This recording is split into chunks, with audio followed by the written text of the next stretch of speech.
ਮੇਰਾ ਨਾਮ ਰੋਹਿਣੀ ਹੈ। ਮੈਂ ਇੱਕ ਸਕੂਲ ਵਿੱਚ ਪੜ੍ਹਾਉਂਦੀ ਸੀ। ਮੈਨੂੰ ਸਕੂਲ ਵਿੱਚ ਪੜ੍ਹਾਉਂਦੀ ਨੂੰ 4 ਸਾਲ ਹੋ ਚੁੱਕੇ ਸਨ। ਸਾਡੇ ਸਕੂਲ ਵਿੱਚ ਇੱਕ ਅਜੀਬ ਤਰੀਕੇ ਦਾ ਬੱਚਾ ਆਉਂਦਾ ਸੀ। ਅਜੀਬ ਮੈਂ ਉਸ ਨੂੰ ਇਸ ਲਈ ਕਹਿ ਰਹੀ ਹਾਂ ਕਿਉਂਕਿ ਉਹ ਬੈਗ ਵਿੱਚ ਕੁਝ ਅਜਿਹੀ ਚੀਜ਼ ਪਾ ਕੇ ਲਿਆਉਂਦਾ ਸੀ ਜਿਸ ਨੂੰ ਦੇਖ ਕੇ ਮੈਂ ਹੈਰਾਨ ਰਹਿ ਜਾਂਦੀ ਸੀ। ਇਹ ਬੱਚਾ ਸਕੂਲ ਵਿੱਚ 3 ਮਹੀਨੇ ਪਹਿਲਾਂ ਹੀ ਆਇਆ ਸੀ ਤੇ ਇਸ ਦੇ ਬੈਗ ਵਿੱਚ ਇੱਕ ਅਜਿਹੀ ਚੀਜ਼ ਹੁੰਦੀ ਸੀ ਜਿਸ ਦੇ ਬਾਰੇ ਮੈਂ ਦੱਸ ਵੀ ਨਹੀਂ ਸਕਦੀ। ਇਹ ਬੱਚਾ ਨਵਾਂ ਆਇਆ ਸੀ, ਇਸ ਲਈ ਕੋਈ ਜ਼ਿਆਦਾ ਇਸ ਬਾਰੇ ਨਹੀਂ ਜਾਣਦਾ ਸੀ। ਉਹ 5ਵੀਂ ਕਲਾਸ ਵਿੱਚ ਪੜ੍ਹਦਾ ਸੀ। ਉਹ ਬਹੁਤ ਚੁੱਪਚਾਪ ਅਤੇ ਖਾਮੋਸ਼ ਰਹਿੰਦਾ ਸੀ। ਇੱਕ ਦਿਨ ਮੇਰੀ ਡਿਊਟੀ ਬੱਚਿਆਂ ਦੇ ਬੈਗ ਚੈੱਕ ਕਰਨ ਦੀ ਲੱਗੀ ਕਿਉਂਕਿ ਅੱਜ ਕੱਲ੍ਹ ਬੱਚੇ ਵੀਡੀਓ ਗੇਮਸ ਜਾਂ ਫੋਨ ਵਗੈਰਾ ਬੈਗ ਵਿੱਚ ਲੈ ਆਉਂਦੇ ਸੀ ਜਿਨ੍ਹਾਂ ਨੂੰ ਸਕੂਲ ਵਿੱਚ ਲਿਆਉਣ ਦੀ ਪਰਮਿਸ਼ਨ ਨਹੀਂ ਸੀ। ਇਸ ਲਈ ਬੱਚਿਆਂ ਦੇ ਬੈਗ ਚੈੱਕ ਕੀਤੇ ਜਾਂਦੇ ਸੀ। ਪਰ ਜਦ ਇਸ ਬੱਚੇ ਦੇ ਬੈਗ ਦੀ ਵਾਰੀ ਆਈ ਤਾਂ ਮੈਂ ਬੈਗ ਖੋਲ੍ਹਿਆ ਤਾਂ ਮੈਂ ਹੈਰਾਨ ਰਹਿ ਗਈ। ਮੇਰੇ ਕੋਲ ਖੜੀ ਟੀਚਰ ਨੇ ਪੁੱਛਿਆ ਕਿ ਕੀ ਹੋਇਆ। ਮੈਂ ਕਿਹਾ ਕੁਝ ਨਹੀਂ। ਮੈਂ ਬੈਗ ਬੰਦ ਕਰਕੇ ਉਸ ਬੱਚੇ ਨੂੰ ਦੇ ਦਿੱਤਾ।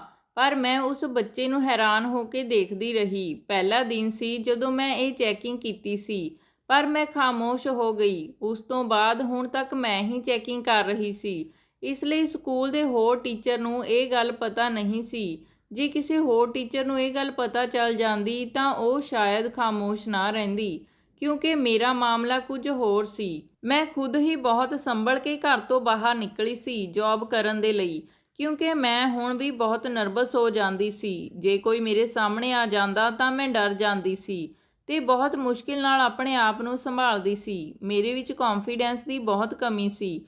ਪਰ ਉਸ ਬੱਚੇ ਨਾਲ ਕੀ ਹੋ ਰਿਹਾ ਸੀ? ਉਸ ਦਾ ਅਜਿਹੀ ਚੀਜ਼ਾਂ ਤੱਕ ਕਿਉਂ ਹੱਥ ਪਹੁੰਚ ਰਿਹਾ ਸੀ? ਕੀ ਕੋਈ ਉਸਦੇ ਘਰ ਉਸ ਨੂੰ ਰੋਕਦਾ ਨਹੀਂ ਸੀ? ਕੀ ਉਸ ਦੀ ਮਾਂ ਨੂੰ ਇਸ ਬਾਰੇ ਨਹੀਂ ਪਤਾ ਸੀ ਕਿ ਉਸ ਦਾ ਬੱਚਾ ਸਕੂਲ ਬੈਗ ਵਿੱਚ ਕੀ ਚੀਜ਼ਾਂ ਪਾ ਕੇ ਲਿਆਉਂਦਾ ਹੈ? ਕੀ ਉਹ ਬਾਕੀ ਬੱਚਿਆਂ ਨੂੰ ਇਹ ਚੀਜ਼ਾਂ ਦਿਖਾ ਕੇ ਵਕਤ ਤੋਂ ਪਹਿਲਾਂ ਵੱਡਾ ਤਾਂ ਨਹੀਂ ਕਰਨਾ ਚਾਹੁੰਦਾ ਸੀ? ਕਿਤੇ ਉਹ ਦੂਜੇ ਬੱਚਿਆਂ ਵਿੱਚ ਵੀ ਗੰਦਗੀ ਤਾਂ ਨਹੀਂ ਫੈਲਾ ਰਿਹਾ? ਫਿਰ ਮੈਂ ਉਸ ਬੱਚੇ 'ਤੇ ਨਜ਼ਰ ਰੱਖਣ ਦਾ ਸੋਚਿਆ। ਮੇਰੇ 2 ਪੀਰੀਅਡ ਉਸੇ ਕਲਾਸ ਵਿੱਚ ਹੁੰਦੇ ਸਨ। ਮੈਂ ਬਹੁਤ ਚੰਗੀ ਤਰ੍ਹਾਂ ਪੜ੍ਹਾਉਂਦੀ ਸੀ। ਅੱਜ ਮੈਂ ਉਸ 'ਤੇ ਨਜ਼ਰ ਰੱਖੀ। ਉਹ ਦੂਜੇ ਬੱਚਿਆਂ ਦੀ ਤਰ੍ਹਾਂ ਨਹੀਂ ਸੀ। ਉਹ ਬਹੁਤ ਚੁੱਪਚਾਪ ਰਹਿੰਦਾ। ਉਹ ਕਿਸੇ ਨਾਲ ਗੱਲ ਵੀ ਨਹੀਂ ਕਰਦਾ ਸੀ। ਉਸ ਨੇ ਪੂਰਾ ਦਿਨ ਅਜਿਹਾ ਕੁਝ ਵੀ ਨਹੀਂ ਕੀਤਾ ਸੀ ਜਿਹੜਾ ਰੂਲ ਦੇ ਖਿਲਾਫ ਹੋਵੇ। ਪਰ ਉਸ ਨੇ ਇੱਕ ਗੱਲ ਅਜੀਬ ਕੀਤੀ ਸੀ ਕਿ ਉਹ ਲੰਚ ਟਾਈਮ ਵੀ ਆਪਣਾ ਬੈਗ ਨਾਲ ਹੀ ਲੈ ਕੇ ਗਿਆ ਸੀ। ਉਹ ਆਪਣੇ ਬੈਗ ਨੂੰ ਇੱਕ ਪਲ ਵੀ ਆਪਣੇ ਤੋਂ ਦੂਰ ਨਹੀਂ ਕਰਦਾ ਸੀ। ਜਦ ਉਸਨੇ ਪਹਿਲੀ ਵਾਰ ਆਪਣਾ ਬੈਗ ਮੈਨੂੰ ਦਿਖਾਇਆ ਸੀ ਤਾਂ ਉਹ ਬਹੁਤ ਪਰੇਸ਼ਾਨ ਸੀ। ਮੈਂ ਪਹਿਲੀ ਵਾਰ ਹੀ ਪ੍ਰਿੰਸੀਪਲ ਨੂੰ ਦੱਸ ਸਕਦੀ ਸੀ ਤੇ ਬਾਕੀ ਟੀਚਰਾਂ ਨੂੰ ਵੀ। ਮੈਂ ਇੰਨਾ ਸ਼ਰਮਿੰਦਾ ਹੋ ਗਈ ਸੀ ਕਿ ਮੈਂ ਗੱਲ ਨਹੀਂ ਕਰ ਪਾ ਰਹੀ ਸੀ, ਪਰ ਮੈਂ ਇਸ ਮਸਲੇ ਦਾ ਹੱਲ ਕਰਨਾ ਚਾਹੁੰਦੀ ਸੀ। ਅੱਜ ਕੱਲ੍ਹ ਦੇ ਬੱਚੇ ਪਹਿਲਾਂ ਦੀ ਤਰ੍ਹਾਂ ਮਾਸੂਮ ਬਿਲਕੁਲ ਨਹੀਂ ਸਨ। ਇਹ ਬਹੁਤ ਬੁਰੀ ਗੱਲ ਹੈ ਕਿਉਂਕਿ ਇਹ ਬੱਚੇ ਹੀ ਸਾਡੇ ਦੇਸ਼ ਦਾ ਭਵਿੱਖ ਹਨ। ਪਤਾ ਨਹੀਂ ਇਹ ਕਿੱਧਰ ਨੂੰ ਜਾ ਰਹੇ ਹਨ। ਤੇ ਇੱਕ ਸਾਡਾ ਘਰ ਸੀ ਜਿੱਥੇ ਮੈਨੂੰ ਹਲੇ ਤੱਕ ਵੀ ਫੋਨ ਰੱਖਣ ਦੀ ਪਰਮਿਸ਼ਨ ਨਹੀਂ ਸੀ ਜਦਕਿ ਮੈਂ 24 ਸਾਲ ਦੀ ਹੋ ਚੁੱਕੀ ਸੀ। ਜੇ ਮੈਨੂੰ ਸਕੂਲ ਤੋਂ ਆਉਣ ਵਿੱਚ ਥੋੜੀ ਦੇਰ ਹੋ ਜਾਂਦੀ ਤਾਂ ਘਰ ਮੰਮੀ ਦੀ ਬਹੁਤ ਡਾਂਟ ਪੈਂਦੀ ਕਿ ਹੁਣ ਤੱਕ ਕੀ ਕਰਦੀ ਸੀ, ਕਿੱਥੇ ਸੀ, ਦੱਸਿਆ ਕਿਉਂ ਨਹੀਂ?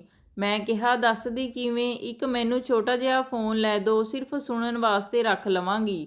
ਮੰਮੀ ਨੇ ਕਿਹਾ ਕਿ ਜੇ ਤੇਰੇ ਪਾਪਾ ਪਰਮਿਸ਼ਨ ਦਿੰਦੇ ਹਨ ਤਾਂ ਰੱਖ ਲੈ, ਪਰ ਪਾਪਾ ਨੂੰ ਕੌਣ ਸਮਝਾਵੇ? ਪਾਪਾ ਤਾਂ ਮੈਨੂੰ ਨੌਕਰੀ ਵੀ ਨਹੀਂ ਕਰਨ ਦੇਣਾ ਚਾਹੁੰਦੇ ਸਨ। ਬੜੀ ਮੁਸ਼ਕਲ ਨਾਲ ਪਾਪਾ ਨੂੰ ਨੌਕਰੀ ਲਈ ਮਨਾਇਆ ਸੀ ਕਿਉਂਕਿ ਸਾਡੇ ਘਰ ਵਿੱਚ ਗਰੀਬੀ ਸੀ ਤੇ ਮੇਰਾ ਕੋਈ ਭਰਾ ਵੀ ਨਹੀਂ ਸੀ। ਮੇਰੀ ਤਨਖਾਹ ਨਾਲ ਹੁਣ ਸਾਡਾ ਵਧੀਆ ਗੁਜ਼ਾਰਾ ਹੋ ਜਾਂਦਾ ਸੀ। ਪਰ ਉਸ ਬੱਚੇ ਦੀਆਂ ਹਰਕਤਾਂ ਦੇਖ ਕੇ ਮੈਂ ਬਹੁਤ ਜ਼ਿਆਦਾ ਪਰੇਸ਼ਾਨ ਹੋ ਗਈ। ਇੱਕ ਦਿਨ ਮੈਂ ਉਸ ਨੂੰ ਇਕੱਲੇ ਨੂੰ ਬੁਲਾ ਕੇ ਕਿਹਾ ਕਿ ਤੈਨੂੰ ਸ਼ਰਮ ਨਹੀਂ ਆਉਂਦੀ? ਤੂੰ ਇਸ ਤਰ੍ਹਾਂ ਦੀਆਂ ਚੀਜ਼ਾਂ ਸਕੂਲ ਵਿੱਚ ਲੈ ਕੇ ਆਉਂਦਾ ਏਂ। ਰੋਜ਼ ਤੇਰੇ ਬੈਗ ਵਿੱਚ ਇਹੋ ਚੀਜ਼ਾਂ ਹੁੰਦੀਆਂ ਹਨ। ਅੱਜ ਤੋਂ ਇਹ ਚੀਜ਼ਾਂ ਨਾ ਲੈ ਕੇ ਆਈ, ਨਹੀਂ ਤਾਂ ਮੈਂ ਤੈਨੂੰ ਪ੍ਰਿੰਸੀਪਲ ਕੋਲ ਲੈ ਕੇ ਚੱਲਾਂਗੀ। ਉਸ ਬੱਚੇ ਨੇ ਪਹਿਲਾਂ ਤਾਂ ਸਾਰੀਆਂ ਗੱਲਾਂ ਸਿਰ ਝੁਕਾ ਕੇ ਸੁਣ ਲਈਆਂ। ਫਿਰ ਜਦ ਉਸਨੇ ਸਿਰ ਉੱਪਰ ਚੁੱਕਿਆ ਤਾਂ ਉਸਦੇ ਚਿਹਰੇ 'ਤੇ ਬੱਚਿਆਂ ਵਾਲੇ ਭਾਵ ਨਹੀਂ ਸਨ। ਕਿਸੇ ਅਜਿਹੇ ਇਨਸਾਨ ਦੇ ਭਾਵ ਸਨ ਕਿ ਜਾਂ ਤਾਂ ਉਹ ਮੈਨੂੰ ਮਾਰ ਦੇਣਾ ਚਾਹੁੰਦਾ ਹੈ ਜਾਂ ਫਿਰ ਉਹ ਮੈਨੂੰ ਬਲੈਕਮੇਲ ਕਰਨਾ ਚਾਹੁੰਦਾ ਹੈ। ਜਿਵੇਂ ਉਹ ਮੈਨੂੰ ਹੁਣੇ ਕਹੇਗਾ ਕਿ ਅੱਛਾ ਤੂੰ ਮੇਰੀ ਸ਼ਿਕਾਇਤ ਲਗਾਵੇਂਗੀ, ਇੰਨੀ ਹਿੰਮਤ ਹੈ ਤੇਰੇ ਵਿੱਚ? ਉਸਨੇ 2 ਪਲ ਮੇਰੇ ਵੱਲ ਦੇਖਿਆ ਤੇ ਫਿਰ ਕਿਹਾ ਕਿ ਤੂੰ ਕਿਸੇ ਨੂੰ ਕੁਝ ਨਹੀਂ ਦੱਸ ਸਕਦੀ। ਇੰਨਾ ਕਹਿ ਕੇ ਉਹ ਉੱਥੋਂ ਚਲਾ ਗਿਆ। ਮੇਰਾ ਤਾਂ ਜਿਵੇਂ ਸਾਹ ਹੀ ਰੁਕ ਗਿਆ ਹੋਵੇ। ਮੈਂ ਉਸ ਤੋਂ ਡਰ ਗਈ ਸੀ। ਮੈਨੂੰ ਇਸ ਤਰ੍ਹਾਂ ਲੱਗਿਆ ਜਿਵੇਂ ਮੈਨੂੰ ਕਿਸੇ ਬੜੇ ਆਦਮੀ ਨੇ ਧਮਕੀ ਦਿੱਤੀ ਹੋਵੇ ਕਿ ਤੂੰ ਕੁਝ ਨਹੀਂ ਦੱਸ ਸਕਦੀ, ਜੇ ਤੂੰ ਕੁਝ ਦੱਸੇਂਗੀ ਤਾਂ ਤੈਨੂੰ ਜਾਨ ਤੋਂ ਮਾਰ ਦਵਾਂਗਾ। ਉਸ ਬੱਚੇ ਵਿੱਚ ਪਤਾ ਨਹੀਂ ਅਜਿਹਾ ਕੀ ਸੀ ਜੋ ਮੈਨੂੰ ਮਹਿਸੂਸ ਹੋ ਗਿਆ ਸੀ। ਮੈਂ ਸੱਚਮੁੱਚ ਹੀ ਕਿਸੇ ਨੂੰ ਅਜਿਹੀ ਕੋਈ ਗੱਲ ਨਹੀਂ ਦੱਸੀ ਸੀ ਤੇ ਮੈਂ ਪ੍ਰਿੰਸੀਪਲ ਨੂੰ ਦੱਸ ਵੀ ਨਹੀਂ ਸਕਦੀ ਸੀ। ਹੋ ਸਕਦਾ ਸੀ ਕਿ ਉਹ ਉਸ ਬੱਚੇ ਨੂੰ ਸਕੂਲ ਤੋਂ ਕੱਢ ਦਿੰਦੀ। ਕੀ ਪਤਾ ਉਹ ਮਾਸੂਮੀਅਤ ਵਿੱਚ ਇਹ ਸਭ ਕੁਝ ਕਰ ਰਿਹਾ ਹੋਵੇ, ਪਰ ਅੱਜ ਉਸਦੇ ਚਿਹਰੇ 'ਤੇ ਮੈਨੂੰ ਮਾਸੂਮੀਅਤ ਨਜ਼ਰ ਨਹੀਂ ਆ ਰਹੀ ਸੀ। ਇਹ ਗੱਲ ਤਾਂ ਪੱਕੀ ਸੀ ਤੇ ਹੁਣ ਬਹੁਤ ਦੇਰ ਵੀ ਹੋ ਗਈ ਸੀ, ਕਿਉਂਕਿ ਜੇ ਮੈਂ ਹੁਣ ਪ੍ਰਿੰਸੀਪਲ ਨੂੰ ਦੱਸਦੀ ਵੀ ਤਾਂ ਉਹਨਾਂ ਨੇ ਇਹੀ ਪੁੱਛਣਾ ਸੀ ਕਿ ਇਹ ਕਦ ਤੋਂ ਹੋ ਰਿਹਾ ਹੈ, ਤੇ ਜੇ ਮੈਂ ਕਹਿੰਦੀ ਕਿ ਇਹ 1 ਮਹੀਨੇ ਤੋਂ ਹੋ ਰਿਹਾ ਹੈ ਤਾਂ ਉਹਨਾਂ ਨੇ ਪੁੱਛਣਾ ਸੀ ਕਿ ਤੂੰ ਫਿਰ ਦੱਸਿਆ ਕਿਉਂ ਨਹੀਂ। ਐਨੀ ਛੋਟੀ ਜਿਹੀ ਗੱਲ ਦੱਸਣ ਵਿੱਚ ਕੀ ਸ਼ਰਮ ਹੈ। ਤੇ ਹੁਣ ਮੈਂ ਪੂਰੀ ਤਰ੍ਹਾਂ ਫਸ ਗਈ ਸੀ। ਮੈਂ ਕੀ ਕਰਦੀ, ਮੈਨੂੰ ਕੁਝ ਸਮਝ ਨਹੀਂ ਆ ਰਿਹਾ ਸੀ। ਇੱਕ ਦਿਨ ਉਸ ਦਾ ਕੰਮ ਪੂਰਾ ਨਹੀਂ ਸੀ ਤਾਂ ਮੈਂ ਉਸ ਨੂੰ ਡਾਂਟ ਦਿੱਤਾ ਕਿ ਤੇਰਾ ਦਿਮਾਗ ਪੜ੍ਹਾਈ ਵਿੱਚ ਨਹੀਂ ਹੈ, ਤੂੰ ਕਿਹੜੀਆਂ ਚੀਜ਼ਾਂ ਵਿੱਚ ਆਪਣਾ ਦਿਮਾਗ ਲਗਾਇਆ ਹੈ, ਇਹਨਾਂ ਚੀਜ਼ਾਂ ਵਿੱਚੋਂ ਆਪਣੇ ਦਿਮਾਗ ਨੂੰ ਹਟਾ ਲੈ। ਪਰ ਅਗਲੇ ਹੀ ਦਿਨ ਮੇਰੇ ਨਾਲ ਅਜਿਹਾ ਕੁਝ ਹੋਇਆ ਜਿਸ ਨਾਲ ਮੈਂ ਹੈਰਾਨ ਹੋ ਗਈ ਸੀ। ਉਸ ਬੱਚੇ ਨੇ ਪ੍ਰਸ਼ਨ ਉੱਤਰ ਯਾਦ ਨਹੀਂ ਕੀਤੇ ਸਨ। ਮੈਂ 5-6 ਦਿਨਾਂ ਤੋਂ ਉਸ ਨੂੰ ਮਾफ़ ਕਰ ਰਹੀ ਸੀ, ਪਰ ਉਹ ਰੋਜ਼ ਹੀ ਯਾਦ ਨਾ ਕਰਕੇ ਆਉਂਦਾ। ਮੇਰੀ ਆਦਤ ਨਹੀਂ ਸੀ ਬੱਚਿਆਂ ਨੂੰ ਮਾਰਨ ਦੀ, ਪਰ ਉਸਨੇ ਮੈਨੂੰ ਮਜਬੂਰ ਕਰ ਦਿੱਤਾ। ਜਦ ਮੈਂ ਉਸ ਨੂੰ ਪੁੱਛਿਆ ਕਿ ਪ੍ਰਸ਼ਨ ਕਿਉਂ ਨਹੀਂ ਯਾਦ ਕੀਤਾ ਤਾਂ ਉਹ ਕਹਿੰਦਾ ਕਿ ਮੇਰੀ ਮਰਜ਼ੀ, ਮੈਂ ਨਹੀਂ ਯਾਦ ਕਰਾਂਗਾ। ਤਾਂ ਮੈਨੂੰ ਗੁੱਸਾ ਆ ਗਿਆ। ਮੈਂ ਉਸ ਬੱਚੇ ਨੂੰ ਹਲਕਾ ਜਿਹਾ ਥੱਪੜ ਲਗਾ ਦਿੱਤਾ, ਪਰ ਉਹ ਇਸ ਤਰ੍ਹਾਂ ਜ਼ਮੀਨ 'ਤੇ ਡਿੱਗਿਆ ਜਿਵੇਂ ਮੈਂ ਉਸ ਨੂੰ ਬਹੁਤ ਜ਼ੋਰ ਨਾਲ ਮਾਰਿਆ ਹੋਵੇ, ਜਦਕਿ ਮੈਂ ਬੱਚਿਆਂ ਨੂੰ ਨਹੀਂ ਮਾਰਦੀ ਸੀ। ਉਹ ਬੱਚਾ ਜ਼ਮੀਨ 'ਤੇ ਡਿੱਗ ਕੇ ਉੱਚੀ-ਉੱਚੀ ਰੋਣ ਲੱਗਾ। ਉਸ ਦੀ ਆਵਾਜ਼ ਸੁਣ ਕੇ ਨਾਲ ਵਾਲੇ ਕਮਰੇ ਦੀ ਟੀਚਰ ਵੀ ਆ ਗਈ। ਉਸ ਨੇ ਦੇਖ ਕੇ ਕਿਹਾ ਕਿ ਇਹ ਤੂੰ ਕੀ ਕਰ ਦਿੱਤਾ, ਇਸ ਨੂੰ ਮਾਰਨ ਦੀ ਪਰਮਿਸ਼ਨ ਨਹੀਂ ਹੈ। ਮੈਂ ਵੀ ਘਬਰਾ ਗਈ ਸੀ ਕਿਉਂਕਿ ਉਹ ਬੱਚਾ ਰੋ ਹੀ ਬਹੁਤ ਜ਼ਿਆਦਾ ਰਿਹਾ ਸੀ। ਰੋਂਦੇ ਰੋਂਦੇ ਉਸਨੇ ਆਪਣਾ ਸਾਹ ਵੀ ਰੋਕ ਲਿਆ ਸੀ। ਉਸਦੇ ਘਰਦਿਆਂ ਨੂੰ ਵੀ ਬੁਲਾ ਲਿਆ ਗਿਆ। ਥੋੜੀ ਦੇਰ ਬਾਅਦ ਉਸਦੇ ਘਰ ਵਾਲੇ, ਮੈਂ ਤੇ ਉਹ ਨਾਲ ਵਾਲੀ ਟੀਚਰ ਜੋ ਉਸ ਨੂੰ ਦੇਖਣ ਆਈ ਸੀ ਤੇ ਉਹ ਬੱਚਾ ਪ੍ਰਿੰਸੀਪਲ ਦੇ ਰੂਮ ਵਿੱਚ ਖੜੇ ਸੀ। ਕੋਰਟ ਵਾਲਾ ਮਾਹੌਲ ਬਣ ਗਿਆ ਸੀ। ਸਭ ਮੈਨੂੰ ਇਸ ਤਰ੍ਹਾਂ ਦੇਖ ਰਹੇ ਸੀ ਜਿਵੇਂ ਮੈਂ ਕੋਈ ਬਹੁਤ ਵੱਡਾ ਗਲਤ ਕੰਮ ਕਰ ਦਿੱਤਾ ਹੋਵੇ। ਹੁਣ ਤਾਂ ਮੈਂ ਇਹ ਵੀ ਨਹੀਂ ਕਹਿ ਸਕਦੀ ਸੀ ਕਿ ਇਸ ਬੱਚੇ ਨੇ ਇਹ ਸਾਰਾ ਡਰਾਮਾ ਕ੍ਰੀਏਟ ਕੀਤਾ ਹੈ। ਇਹ ਜਾਣਬੁੱਝ ਕੇ ਪ੍ਰਸ਼ਨ ਯਾਦ ਕਰਕੇ ਨਹੀਂ ਆਉਂਦਾ ਸੀ। ਮੈਂ ਇੰਨਾ ਹੀ ਕਿਹਾ ਕਿ ਮੈਂ ਬਿਲਕੁਲ ਹਲਕਾ ਜਿਹਾ ਥੱਪੜ ਮਾਰਿਆ ਸੀ ਤੇ ਇਸ ਦਾ ਪੈਰ ਫਿਸਲ ਗਿਆ ਤੇ ਉਹ ਡਿੱਗ ਗਿਆ। ਸਾਡੇ ਸਕੂਲ ਦਾ ਇੱਕ ਨਾਮ ਸੀ, ਇੱਥੇ ਕਿਸੇ ਵੀ ਟੀਚਰ ਨੂੰ ਬੱਚਿਆਂ ਨੂੰ ਮਾਰਨ ਦੀ ਪਰਮਿਸ਼ਨ ਨਹੀਂ ਸੀ। ਬੱਚਿਆਂ ਨੂੰ ਲਿਖਣ ਲਈ ਪਨਿਸ਼ ਕੀਤਾ ਜਾਂਦਾ ਸੀ ਜਾਂ ਫਿਰ ਉਸ ਨੂੰ ਖੜਾ ਕਰ ਦਿੱਤਾ ਜਾਂਦਾ ਸੀ। ਪ੍ਰਿੰਸੀਪਲ ਨੇ ਮੈਨੂੰ ਕਿਹਾ ਕਿ ਤੁਹਾਨੂੰ ਮਾਰਨ ਦੀ ਨੌਬਤ ਹੀ ਕਿਉਂ ਆਈ, ਤੁਸੀਂ ਬੱਚੇ ਨੂੰ ਡਾਂਟ ਦਿੰਦੇ। ਇਸ ਕੰਮ ਲਈ ਮੈਂ ਤੁਹਾਨੂੰ ਸਕੂਲ ਵਿੱਚੋਂ ਵੀ ਕੱਢ ਸਕਦੀ ਹਾਂ। ਮੈਂ ਅਜਿਹਾ ਬਿਲਕੁਲ ਵੀ ਨਹੀਂ ਚਾਹੁੰਦੀ ਸੀ। ਮੈਂ ਬਹੁਤ ਡਰ ਗਈ ਸੀ, ਇਸ ਲਈ ਮੈਂ ਪ੍ਰਿੰਸੀਪਲ ਤੋਂ ਮਾफ़ੀ ਮੰਗੀ ਤੇ ਉਸ ਬੱਚੇ ਦੇ ਮਾਤਾ-ਪਿਤਾ ਤੋਂ ਵੀ ਮਾफ़ੀ ਮੰਗਣ ਲੱਗੀ ਤਾਂ ਉਸ ਦੀ ਮੰਮੀ ਕਹਿਣ ਲੱਗੀ ਕਿ ਕੋਈ ਗੱਲ ਨਹੀਂ, ਬੱਚੇ ਸ਼ਰਾਰਤੀ ਹੁੰਦੇ ਹਨ, ਰੋਇਆ ਹੀ ਤਾਂ ਹੈ, ਇਸ ਤੋਂ ਜ਼ਿਆਦਾ ਤਾਂ ਅਸੀਂ ਇਸ ਨੂੰ ਘਰ ਵਿੱਚ ਮਾਰ ਲੈਂਦੇ ਹਾਂ। ਉਸ ਦੀ ਮਾਂ ਨੇ ਤਸੱਲੀ ਦਿੱਤੀ ਤੇ ਪ੍ਰਿੰਸੀਪਲ ਨੂੰ ਕਿਹਾ ਕਿ ਤੁਸੀਂ ਨੇ ਬੁਲਾਇਆ ਸੀ ਤੇ ਅਸੀਂ ਆ ਗਏ, ਪਰ ਇੰਨੀ ਵੱਡੀ ਗੱਲ ਨਹੀਂ ਸੀ, ਤੁਸੀਂ ਇਹਨਾਂ ਨੂੰ ਨਾ ਡਾਂਟੋ। ਉਸ ਨੇ ਮੇਰਾ ਸਾਥ ਦਿੱਤਾ। ਉਹ ਮੈਨੂੰ ਇੱਕ ਚੰਗੀ ਔਰਤ ਲੱਗ ਰਹੀ ਸੀ। ਫਿਰ ਉਹ ਆਪਣੇ ਬੱਚੇ ਨੂੰ ਲੈ ਕੇ ਉੱਥੋਂ ਚਲੇ ਗਈ। ਪ੍ਰਿੰਸੀਪਲ ਨੇ ਕਿਹਾ ਕਿ ਉਹਨਾਂ ਲੋਕਾਂ ਨੇ ਕੋਈ ਐਕਸ਼ਨ ਨਹੀਂ ਲਿਆ, ਨਹੀਂ ਤਾਂ ਤੂੰ ਅੱਜ ਨੌਕਰੀ ਤੋਂ ਕੱਢੀ ਜਾਂਦੀ। ਅੱਜ ਤੋਂ ਬਾਅਦ ਕੋਈ ਅਜਿਹੀ ਹਰਕਤ ਨਾ ਕਰੀਂ। ਮੈਂ ਕਿਹਾ ਕਿ ਅੱਜ ਤੋਂ ਬਾਅਦ ਅਜਿਹੀ ਕੋਈ ਹਰਕਤ ਨਹੀਂ ਕਰਾਂਗੀ। ਮੈਂ ਇਹ ਸਭ ਆਪਣੀ ਸਹੇਲੀ ਨੂੰ ਦੱਸਿਆ ਤਾਂ ਉਹ ਹੈਰਾਨ ਰਹਿ ਗਈ।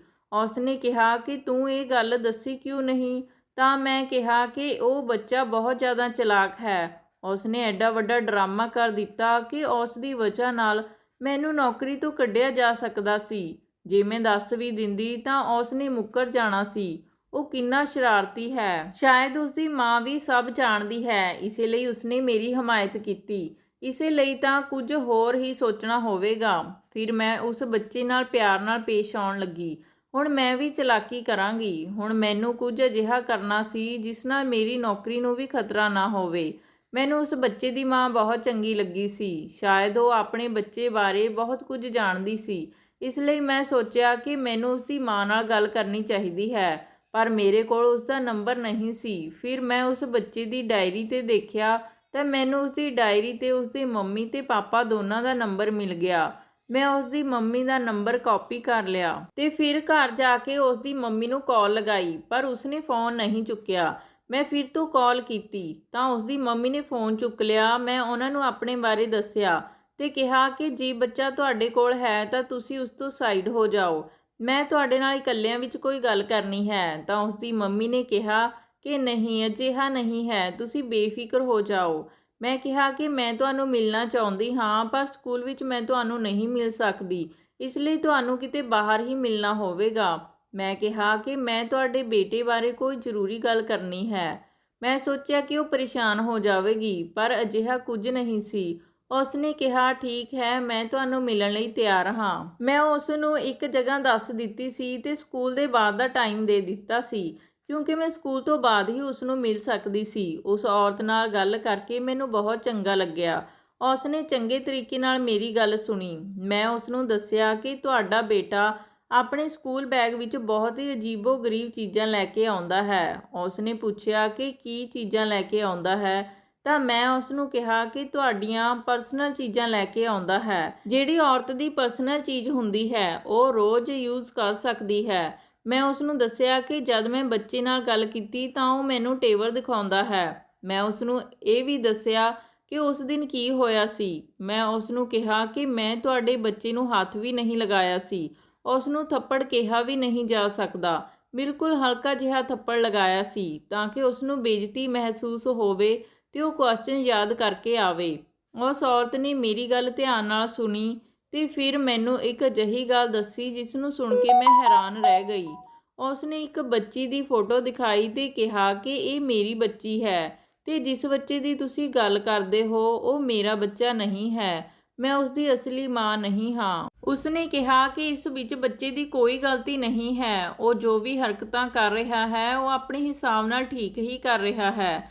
ਮੈਂ ਕਿਹਾ ਕਿ ਤੁਸੀਂ ਇਸ ਤਰ੍ਹਾਂ ਕਿਵੇਂ ਕਹਿ ਸਕਦੇ ਹੋ, ਇਹ ਤੁਸੀਂ ਕਿਹੋ ਜਿਹੀਆਂ ਗੱਲਾਂ ਕਰ ਰਹੇ ਹੋ। ਉਹ ਕਿਸੇ ਔਰਤ ਦੀਆਂ ਪਰਸਨਲ ਚੀਜ਼ਾਂ ਲੈ ਕੇ ਆਉਂਦਾ ਹੈ ਤੇ ਸਾਰਾ ਦਿਨ ਆਪਣੇ ਬੈਗ ਵਿੱਚ ਰੱਖਦਾ ਹੈ। ਜੇ ਅਸੀਂ ਤਲਾਸ਼ੀ ਨਾ ਲੈਂਦੇ ਤਾਂ ਸਾਨੂੰ ਵੀ ਪਤਾ ਨਹੀਂ ਚੱਲਦਾ, ਕਿਸੇ ਨੂੰ ਵੀ ਇਸ ਗੱਲ ਦਾ ਪਤਾ ਨਹੀਂ। ਜਦ ਮੈਂ ਉਸ ਨੂੰ ਇਸ ਬਾਰੇ ਡਾਂਟਿਆ ਤਾਂ ਉਹ ਮੈਨੂੰ ਇਸ ਤਰ੍ਹਾਂ ਦੇਖ ਰਿਹਾ ਸੀ ਜਿਵੇਂ ਉਹ ਮੈਨੂੰ ਕੋਈ ਨੁਕਸਾਨ ਪਹੁੰਚਾ ਦੇਵੇਗਾ। ਉਹ ਉਮਰ ਤੋਂ ਇੱਕ ਬੱਚਾ ਹੈ, ਪਰ ਉਸ ਦੀਆਂ ਹਰਕਤਾਂ ਆਪਣੀ ਉਮਰ ਤੋਂ ਜ਼ਿਆਦਾ ਵੱਡੀਆਂ ਹਨ। ਇਹ ਕੋਈ ਆਮ ਗੱਲ ਨਹੀਂ ਹੈ, ਤੁਸੀਂ ਇਸ ਨੂੰ ਨਾਰਮਲ ਕਿਵੇਂ ਕਹਿ ਸਕਦੇ ਹੋ। ਉਸ ਔਰਤ ਨੇ ਮੈਨੂੰ ਦੱਸਿਆ ਕਿ ਉਸ ਬੱਚੇ ਦਾ ਦਰਅਸਲ ਕੋਈ ਕਸੂਰ ਨਹੀਂ ਹੈ, ਉਹ ਬਹੁਤ ਛੋਟਾ ਸੀ ਜਦ ਉਸ ਦੀ ਮਾਂ ਉਸ ਨੂੰ ਛੱਡ ਕੇ ਚਲੇ ਗਈ। ਮੈਂ ਕਿਹਾ ਇਹ ਸੁਣ ਕੇ ਬਹੁਤ ਅਫਸੋਸ ਹੋਇਆ, ਪਰ ਉਸ ਔਰਤ ਨੇ ਦੱਸਿਆ ਕਿ ਇਸ ਦੀ ਮਾਂ ਇਸ ਨੂੰ ਦੁਨੀਆ ਤੋਂ ਛੱਡ ਕੇ ਨਹੀਂ ਗਈ, ਸਗੋਂ ਇਸ ਨੂੰ ਛੱਡ ਕੇ ਆਪਣੀ ਕਿਸੇ ਪ੍ਰੇਮੀ ਨਾਲ ਭੱਜ ਗਈ ਸੀ ਤੇ ਉਸਨੇ ਮੁੜ ਕੇ ਇੱਕ ਵਾਰ ਵੀ ਆਪਣੇ ਬੱਚੇ ਵੱਲ ਨਹੀਂ ਦੇਖਿਆ। ਉਦੋਂ ਬਹੁਤ ਛੋਟਾ ਸੀ। ਇਹ ਬੱਚਾ ਸਦਮੇ ਵਿੱਚ ਜੀ ਰਿਹਾ ਹੈ। ਇਸ ਬੱਚੇ ਨੇ ਆਪਣੀ ਮਾਂ ਦਾ ਇੱਕ ਜੋੜਾ ਜਵੈਲਰੀ ਤੇ ਇੱਕ ਕੰਨ ਦਾ ਝੁਮਕਾ ਆਪਣੇ ਬੈਗ ਵਿੱਚ ਰੱਖਿਆ ਹੋਇਆ ਹੈ। ਇਸ ਦੀ ਮਾਂ ਆਪਣੇ ਕਮਰੇ ਵਿੱਚੋਂ ਸਭ ਕੁਝ ਲੈ ਗਈ ਸੀ ਤੇ ਜੋ ਕੁਝ ਰਹਿ ਗਿਆ ਸੀ ਉਸ ਨੂੰ ਇਹ ਸਾਂਭ ਕੇ ਰੱਖਦਾ ਹੈ ਤੇ ਕਿਸੇ ਨੂੰ ਹੱਥ ਵੀ ਨਹੀਂ ਲਗਾਉਣ ਦਿੰਦਾ। ਤੇ ਇਸ ਦੇ ਪਾਪਾ ਨੂੰ ਵੀ ਇਹ ਗੱਲ ਪਤਾ ਹੈ। ਉਹ ਵੀ ਆਪਣੀ ਪਤਨੀ ਨੂੰ ਬਹੁਤ ਜ਼ਿਆਦਾ ਮੁਹੱਬਤ ਕਰਦੇ ਸੀ ਤੇ ਉਸਨੇ ਵੀ ਆਪਣੀ ਪਤਨੀ ਦੀਆਂ ਕੁਝ ਚੀਜ਼ਾਂ ਸਾਂਭ ਕੇ ਰੱਖੀਆਂ ਹਨ, ਇਸੇ ਲਈ ਇਹ ਬੱਚਾ ਬਦਤਮੀਜ਼ ਹੋ ਗਿਆ। ਦਰਅਸਲ ਮੇਰਾ ਵੀ ਇਸ ਦੇ ਪਾਪਾ ਨਾਲ ਦੂਜਾ ਵਿਆਹ ਹੋਇਆ ਸੀ। ਮੇਰਾ ਜਿੱਥੇ ਪਹਿਲਾਂ ਵਿਆਹ ਹੋਇਆ ਸੀ ਉਹ ਚੰਗੇ ਲੋਕ ਨਹੀਂ ਸੀ। ਮੇਰਾ ਪਹਿਲਾ ਪਤੀ ਵੀ ਮੈਨੂੰ ਮਾਰਦਾ ਕੁੱਟਦਾ ਸੀ, ਇਸ ਲਈ ਮੈਂ ਉਸ ਨੂੰ ਤਲਾਕ ਦੇ ਦਿੱਤਾ ਸੀ। ਮੇਰੀ ਬੇਟੀ ਵੀ ਮੇਰੇ ਪਹਿਲੇ ਪਤੀ ਤੋਂ ਹੈ। ਮੈਂ ਇਹੀ ਸੋਚ ਕੇ ਆਈ ਸੀ ਕਿ ਮੈਂ ਇਸ ਘਰ ਨੂੰ ਆਪਣਾ ਘਰ ਸਮਝਾਂਗੀ, ਪਰ ਇਸਨੇ ਮੈਨੂੰ ਕਦੇ ਵੀ ਆਪਣੀ ਮਾਂ ਨਹੀਂ ਸਮਝਿਆ ਤੇ ਨਾ ਹੀ ਇਹ ਮੈਨੂੰ ਮਾਂ ਕਹਿ ਕੇ ਬੁਲਾਉਂਦਾ ਹੈ। ਇਸ ਦੇ ਪਾਪਾ ਦਾ ਵੀ ਇਹੀ ਹਾਲ ਹੈ। ਉਹ ਵੀ ਆਪਣੀ ਪਤਨੀ ਦੀਆਂ ਚੀਜ਼ਾਂ ਨੂੰ ਗਲੇ ਨਾਲ ਲਗਾ ਕੇ ਰੱਖਦਾ ਹੈ, ਜਦ ਕਿ ਉਹ ਇਹਨਾਂ ਨੂੰ ਧੋਖਾ ਦੇ ਕੇ ਗਈ ਹੈ। ਕਦੇ-ਕਦੇ ਮੈਨੂੰ ਰਾਤ ਨੂੰ ਆਪਣੇ ਕਮਰੇ ਵਿੱਚੋਂ ਰੋਣ ਦੀ ਆਵਾਜ਼ ਆਉਂਦੀ ਹੈ। ਉਹ ਇਸ ਦੇ ਪਾਪਾ ਹੁੰਦੇ ਹਨ, ਜਿਹੜੇ ਕਿ ਆਪਣੀ ਪਹਿਲੀ ਪਤਨੀ ਦੀਆਂ ਯਾਦਾਂ ਵਿੱਚ ਰੋ ਰਹੇ ਹੁੰਦੇ ਹਨ। ਉਸਨੇ ਇਹਨਾਂ ਦੋਨਾਂ ਨਾਲ ਧੋਖਾ ਕੀਤਾ, ਪਰ ਫਿਰ ਵੀ ਇਹ ਦੋਨੋਂ ਉਸਦੇ دیਵਾਨੇ ਹਨ। ਜੇ ਉਹ ਇਹਨਾਂ ਨੂੰ ਇਸ ਦੁਨੀਆ ਤੋਂ ਛੱਡ ਕੇ ਚਲੇ ਜਾਂਦੀ ਤਾਂ ਸ਼ਾਇਦ ਇਹਨਾਂ ਲਈ ਇਹ ਸਦਮਾ ਇੰਨਾ ਭਾਰੀ ਨਾ ਹੁੰਦਾ। ਇਹ ਦੋਨੋਂ ਬਾਪ ਬੇਟੇ ਇੱਕੋ ਜਿਹੇ ਹਨ। ਮੈਂ ਇਹਨਾਂ ਨੂੰ ਬਹੁਤ ਸੰਭਾਲਦੀ ਹਾਂ, ਪਿਆਰ ਕਰਦੀ ਹਾਂ ਤੇ ਕੋਸ਼ਿਸ਼ ਕਰਦੀ ਹਾਂ ਕਿ ਸਭ ਕੁਝ ਠੀਕ ਹੋ ਜਾਵੇ, ਪਰ ਕੁਝ ਵੀ ਠੀਕ ਨਹੀਂ ਹੁੰਦਾ। ਮੈਂ ਤਾਂ ਕਹਾਂਗੀ ਕਿ ਉਹ ਔਰਤ ਹੀ ਬਦਕਿਸਮਤ ਸੀ ਜਿਹੜੀ ਕਿ ਇੰਨਾ ਪਿਆਰ ਕਰਨ ਵਾਲੇ ਪਤੀ ਨੂੰ ਤੇ ਆਪਣੇ ਪਿਆਰੇ ਬੱਚੇ ਨੂੰ ਛੱਡ ਕੇ ਚਲੇ ਗਈ। ਇੰਨਾ ਚੰਗਾ ਬੱਚਾ ਸੀ, ਪਰ ਹੁਣ ਇਹ ਚੰਗਾ ਬੱਚਾ ਨਹੀਂ ਰਿਹਾ। ਬਦਤਮੀਜ਼ੀ ਕਰਨ ਲੱਗ ਗਿਆ ਹੈ, ਉਲਟੇ ਸਿੱਧੇ ਜਵਾਬ ਦਿੰਦਾ ਹੈ, ਮਾਰਪਿੱਟ ਕਰਦਾ ਹੈ। ਪਿਛਲੇ ਸਕੂਲ ਵਿੱਚੋਂ ਵੀ ਇਸ ਨੂੰ ਇਸੇ ਲਈ ਕੱਢਿਆ ਸੀ ਕਿਉਂਕਿ ਇਸ ਨੇ ਇੱਕ ਬੱਚੇ ਨੂੰ ਮਾਰਿਆ ਸੀ। ਇਹ ਆਪਣੀ ਚੀਜ਼ਾਂ ਨੂੰ ਕਿਸੇ ਨੂੰ ਹੱਥ ਨਹੀਂ ਲਗਾਉਣ ਦਿੰਦਾ ਤੇ ਉਹਨਾਂ ਚੀਜ਼ਾਂ ਨੂੰ ਬੈਗ ਵਿੱਚ ਲਈ ਫਿਰਦਾ ਹੈ। ਮੈਂ ਆਪਣੇ ਪਤੀ ਨੂੰ ਵੀ ਕਿਹਾ ਕਿ ਇਸ ਨੂੰ ਦਿਮਾਗੀ ਡਾਕਟਰ ਨੂੰ ਦਿਖਾ ਲਓ, ਪਰ ਇਸ ਤੋਂ ਪਹਿਲਾਂ ਤਾਂ ਉਸੇ ਨੂੰ ਹੀ ਦਿਖਾਉਣ ਦੀ ਜ਼ਰੂਰਤ ਹੈ, ਜਿਹੜਾ ਕਿ ਆਪਣੀ ਵਿਆਹ ਦੀ ਰਿੰਗ ਨੂੰ ਵੀ ਵਾਰ-ਵਾਰ ਦੇਖਣ ਲੱਗ ਜਾਂਦਾ ਹੈ ਤੇ ਅਚਾਨਕ ਗੁੱਸਾ ਕਰਨ ਲੱਗ ਜਾਂਦਾ ਹੈ। ਇਸ ਲਈ ਮੈਂ ਆਪਣੀ ਬੱਚੀ ਨੂੰ ਵੀ ਉਸ ਕੋਲ ਨਹੀਂ ਛੱਡਦੀ। ਮੈਂ ਕਿਹਾ ਕਿ ਤੁਸੀਂ ਮੇਰੀ ਮਦਦ ਕਰੋ ਤਾਂ ਮੈਂ ਇਸ ਬੱਚੇ ਨੂੰ ਨਾਰਮਲ ਕਰ ਸਕਦੀ ਹਾਂ। ਉਸ ਨੇ ਕਿਹਾ ਕਿ ਅਜਿਹਾ ਨਹੀਂ ਹੋ ਸਕਦਾ ਕਿਉਂਕਿ ਮੈਂ ਬਹੁਤ ਕੋਸ਼ਿਸ਼ ਕਰ ਲਈ, ਇਹ ਨਾਰਮਲ ਨਹੀਂ ਹੁੰਦਾ। ਫਿਰ ਉਸ ਔਰਤ ਨੇ ਮੈਨੂੰ ਇਹ ਵੀ ਕਿਹਾ ਕਿ ਤੁਸੀਂ ਇਸ ਬਾਰੇ ਕਿਸੇ ਨੂੰ ਨਾ ਦੱਸਿਓ ਤੇ ਜੇ ਕਿਸੇ ਹੋਰ ਟੀਚਰ ਨੂੰ ਪਤਾ ਵੀ ਚੱਲ ਗਿਆ ਤਾਂ ਤੁਸੀਂ ਉਸ ਨੂੰ ਸਮਝਾ ਦਿਓ, ਕਿਉਂਕਿ ਜੇ ਇਸ ਨੂੰ ਇਹਨਾਂ ਚੀਜ਼ਾਂ ਤੋਂ ਅਲੱਗ ਕੀਤਾ ਤਾਂ ਇਹ ਪਾਗਲ ਹੋ ਜਾਵੇਗਾ। ਇਹ ਕੁਝ ਵੀ ਨੁਕਸਾਨ ਪਹੁੰਚਾ ਸਕਦਾ ਹੈ। ਫਿਰ ਮੈਂ ਉਸ ਔਰਤ ਦਾ ਧੰਨਵਾਦ ਕੀਤਾ ਤੇ ਆਪਣੇ ਘਰ ਵਾਪਸ ਆ ਗਈ। ਘਰ ਆ ਕੇ ਮੈਂ ਸੋਚਣ ਲੱਗੀ ਕਿ ਲੋਕ ਕਿਵੇਂ ਆਪਣੀ ਖੁਸ਼ੀ ਦੇ ਲਈ ਆਪਣੇ ਬੱਚੇ ਦੀ ਜ਼ਿੰਦਗੀ ਤੇ ਦਿਮਾਗੀ ਹਾਲਤ ਬਰਬਾਦ ਕਰ ਦਿੰਦੇ ਹਨ। ਉਸ ਦੀ ਮਾਂ ਪਤਾ ਨਹੀਂ ਕਿੱਥੇ ਬੈਠੀ ਆਪਣੀ ਜ਼ਿੰਦਗੀ ਜੀ ਰਹੀ ਹੋਵੇਗੀ, ਪਰ ਉਸ ਦਾ ਬੱਚਾ 10 ਸਾਲ ਦੀ ਉਮਰ ਵਿੱਚ ਦਿਮਾਗੀ ਬਿਮਾਰੀਆਂ ਨਾਲ ਪੀੜਤ ਹੋ ਗਿਆ। ਉਸ ਨੂੰ ਕੋਈ ਪਰਵਾਹ ਨਹੀਂ, ਪਰ ਮੈਂ ਸੋਚ ਲਿਆ ਸੀ ਕਿ ਜ਼ਿੰਦਗੀ ਵਿੱਚ ਕੁਝ ਚੰਗਾ ਕਰਨ ਦਾ ਮੌਕਾ ਮਿਲ ਰਿਹਾ ਹੈ ਤਾਂ ਮੈਂ ਜ਼ਰੂਰ ਕਰਾਂਗੀ। ਫਿਰ ਮੈਂ ਉਸ ਨਾਲ ਦੋਸਤੀ ਕਰਨੀ ਚਾਹੀ, ਪਰ ਇਹ ਬਹੁਤ ਜ਼ਿਆਦਾ ਮੁਸ਼ਕਿਲ ਸੀ ਕਿਉਂਕਿ ਉਹ ਕਿਸੇ ਨਾਲ ਗੱਲ ਨਹੀਂ ਕਰਦਾ ਸੀ। ਮੇਰੇ ਨਾਲ ਤਾਂ ਪਹਿਲਾਂ ਹੀ ਉਸਨੇ ਬਦਤਮੀਜ਼ੀ ਕੀਤੀ ਸੀ। ਮੈਂ ਕਿਹਾ ਕਿ ਇਹ ਚੀਜ਼ਾਂ ਕਿਸ ਲਈ ਰੱਖੀਆਂ ਹਨ, ਕੁਝ ਤਾਂ ਦੱਸ ਦੇ, ਪਰ ਉਹ ਕੁਝ ਨਾ ਬੋਲਿਆ। ਫਿਰ ਇੱਕ ਦਿਨ ਕਿਸੇ ਹੋਰ ਟੀਚਰ ਨੇ ਉਸ ਦੇ ਬੈਗ ਦੀ ਤਲਾਸ਼ੀ ਲੈਣੀ ਚਾਹੀ ਤਾਂ ਉਹ ਮੇਰੇ ਵੱਲ ਦੇਖਣ ਲੱਗਾ ਜਿਵੇਂ ਕਹਿ ਰਿਹਾ ਹੋਵੇ ਕਿ ਮੈਨੂੰ ਬਚਾ ਲਓ। ਫਿਰ ਮੈਂ ਉਸ ਟੀਚਰ ਨੂੰ ਗੱਲਾਂ ਵਿੱਚ ਲਗਾ ਕੇ ਉਸ ਦਾ ਬੈਗ ਖੁਦ ਚੈੱਕ ਕਰ ਲਿਆ ਤੇ ਕਿਹਾ ਕਿ ਇਸ ਵਿੱਚ ਕੁਝ ਨਹੀਂ ਹੈ। ਉਸ ਦਿਨ ਉਸ ਬੱਚੇ ਨੂੰ ਮੇਰੇ ਤੇ ਥੋੜਾ ਜਿਹਾ ਯਕੀਨ ਹੋ ਗਿਆ। ਉਸ ਤੋਂ ਬਾਅਦ ਉਸਨੇ ਮੇਰੇ ਨਾਲ ਦੋਸਤੀ ਕਰ ਲਈ ਤੇ ਹੌਲੀ-ਹੌਲੀ ਉਹ ਮੇਰੇ ਨਾਲ ਗੱਲਾਂ ਕਰਨ ਲੱਗਾ। ਫਿਰ ਉਸਨੇ ਹੌਲੀ-ਹੌਲੀ ਮੈਨੂੰ ਆਪਣੀ ਮਾਂ ਦੇ ਬਾਰੇ ਦੱਸਣਾ ਸ਼ੁਰੂ ਕਰ ਦਿੱਤਾ ਕਿ ਇਹ ਸਾਰੀਆਂ ਚੀਜ਼ਾਂ ਮੇਰੀ ਮਾਂ ਦੀਆਂ ਹਨ। ਮੈਂ ਇਹਨਾਂ ਨੂੰ ਬਹੁਤ ਪਿਆਰ ਕਰਦਾ ਹਾਂ। ਮੈਂ ਉਸ ਨੂੰ ਸਮਝਾਇਆ ਕਿ ਕਦੇ-ਕਦੇ ਸਾਡੇ ਮੰਮੀ ਪਾਪਾ ਸਾਨੂੰ ਛੱਡ ਕੇ ਚਲੇ ਜਾਂਦੇ ਹਨ, ਪਰ ਸਾਨੂੰ ਆਪਣੀ ਜ਼ਿੰਦਗੀ ਗੁਜ਼ਾਰਨੀ ਪੈਂਦੀ ਹੈ। ਹੁਣ ਉਹ ਮੇਰੇ ਨਾਲ ਚੰਗੀ ਤਰੀਕੇ ਨਾਲ ਗੱਲ ਕਰਦਾ ਸੀ। ਜੇ ਉਸ ਨੂੰ ਕੋਈ ਕੁਐਸਚਨ ਨਹੀਂ ਆਉਂਦੇ ਸੀ ਤਾਂ ਮੈਂ ਉਸ ਦੀ ਮਦਦ ਕਰ ਦਿਆ ਕਰਦੀ ਸੀ। ਮੈਨੂੰ ਹੈਰਾਨੀ ਹੋਈ ਕਿ ਉਹ ਸੱਚਮੁੱਚ ਹੀ ਇੱਕ ਚੰਗਾ ਬੱਚਾ ਸੀ। ਉਹ ਡਿਪਰੈਸ਼ਨ ਵਿੱਚ ਗਿਆ ਹੋਇਆ ਸੀ। ਹੌਲੀ-ਹੌਲੀ ਉਹ ਡਿਪਰੈਸ਼ਨ ਤੋਂ ਬਾਹਰ ਆਉਣ ਲੱਗਾ। ਹੌਲੀ-ਹੌਲੀ ਉਹ ਇੱਕ ਚੰਗਾ ਬੱਚਾ ਬਣ ਗਿਆ ਸੀ। ਸਭ ਨਾਲ ਪਿਆਰ ਨਾਲ ਗੱਲ ਕਰਦਾ ਤੇ ਸਭ ਦੀ ਇੱਜ਼ਤ ਕਰਨ ਲੱਗ ਗਿਆ ਸੀ। ਮੈਂ ਉਸ ਨੂੰ ਕਿਹਾ ਕਿ ਤੇਰੀ ਮੰਮੀ ਇਸ ਦੁਨੀਆ ਵਿੱਚ ਹੈ ਤੇ ਉਹ ਕਿਸੇ ਦਿਨ ਤੈਨੂੰ ਮਿਲਣ ਆਵੇਗੀ। ਤੂੰ ਉਹਨਾਂ ਨੂੰ ਮਾफ़ ਕਰ ਦੇ, ਕਿਉਂਕਿ ਸਾਨੂੰ ਸਭ ਨੂੰ ਮਾफ़ ਕਰ ਦੇਣਾ ਚਾਹੀਦਾ ਹੈ। ਤੂੰ ਉਹਨਾਂ ਦੀਆਂ ਚੀਜ਼ਾਂ ਨੂੰ ਦਿਲ ਨਾਲ ਲਗਾ ਕੇ ਨਾ ਰੱਖ, ਉਹਨਾਂ ਨੂੰ ਸਾਂਭ ਕੇ ਰੱਖ ਦੇ। ਉਸ ਨੇ ਮੇਰੀ ਗੱਲ ਮੰਨ ਲਈ ਤੇ ਅਜਿਹਾ ਹੀ ਕੀਤਾ।